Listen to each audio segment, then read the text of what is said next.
av Serbiens främsta skådespelerskor som ska komma och läsa ett par dikter för er. Välkommen, Jelena Mila!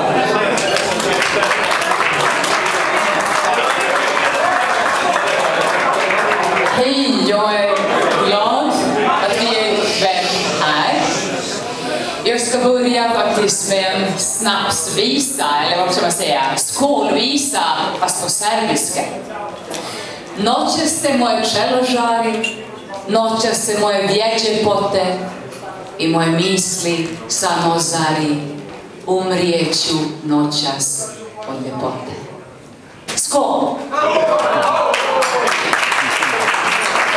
Ska vi fortsätta på serbiska, eller?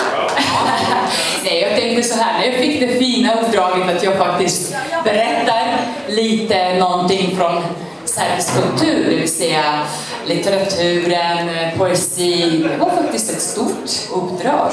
Det var inte lätt att hitta någonting som kan passa och samtidigt att på något sätt täcka och räcka att i det lilla som jag ska säga nu, att man omfattar det stora man vill säga faktiskt här.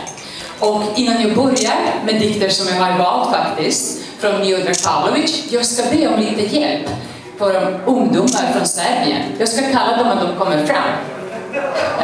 För att jag tror att ni var också väldigt intresserade av deras ståndpunkter och hur de ser ut.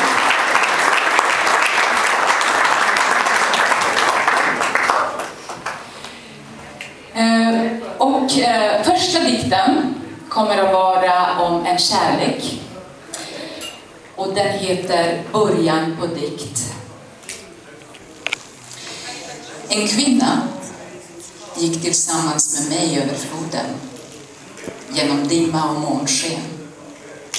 Gick över floden vid min sida. Jag känner inte hennes namn. Vi gav oss upp i bergen. Hennes hår var gult och långt. Hon håller kroppen tätt samman när hon går.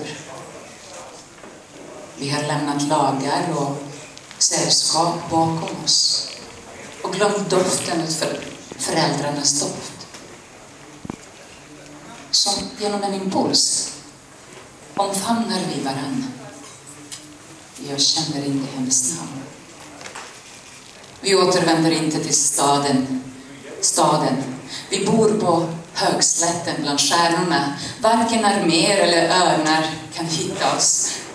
En jätte ska komma och äga henne medan jag jagar vildsvin.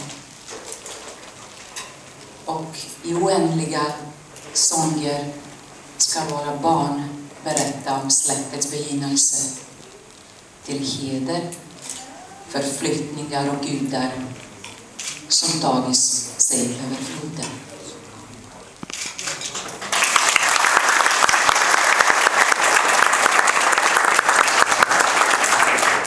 Den andra dikten heter Balkans resa. Regs långsamt förbi små kyrkor utan att fråga efter vägen. Låt hälsa till helgonens 3 händer, färgade av blod och mjölk. Se vita ormar darrar under moskéns vågvalv. Rätta din tid efter evighetens väg ur. Böj er djupt under midnattens lysande klockor, tunga av kristall, lik stjärnor som faller på din hjälm. Sätt dig tillsammans med hantverkare i en skog av höga rosor. Låt dem ändra ditt ansikte med sina fina verktyg. Mot bergen sedan, till jättarnas isvägare och dimmornas frusna avsatser. Se tillbaka på skogens oroliga vandringar och odjur hetsar en vinden. Inga människor längs övergiven horisont. Inga höga byggnader. Hittills har ingen kommit hit. Ingenting har än skapats. Ingen sorg av röster och floder. Allt ni sett på Balkan var en hägring. Båtar på den första börjans mörka djup.